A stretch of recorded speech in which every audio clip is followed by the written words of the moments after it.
30 ming so'm olgan. 30 ming so'm? Minimum hisob. Assalomu alaykum. Turishingiz nechpul? Yaxshimisiz? Sizni tanidim men. Men ham sizni taniyman. Instagramda ko'rgandim. Yo'q. Ha, Qo'lga tushdingizmi? Bunaqa savolga turishim nechpul? Ust-boshim? Da, kiyimingiz.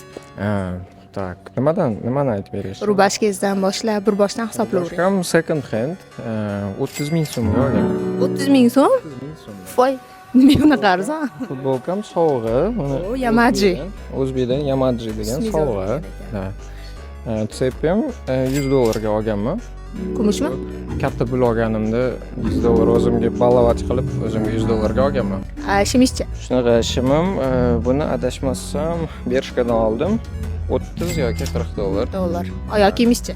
Oyoq kiyimim ham shunaqa. Prosta po aksiya olgandimda $100 ga 3 ta oyoq kiyim, shunaqa uchalasi. $100 ga 3 ta oyoq kiyim? Zo'r. Soatingizcha? Soatim это G-Shock $120. Zo'r ekan soatingiz. Nima yengilliklar qilyapsiz hozir? Juda ashula aytmay qo'ydingiz. Tayyorlanyapmiz. Hozir prodyuserlik bilan shug'ullanyapman. Men prodyuserman.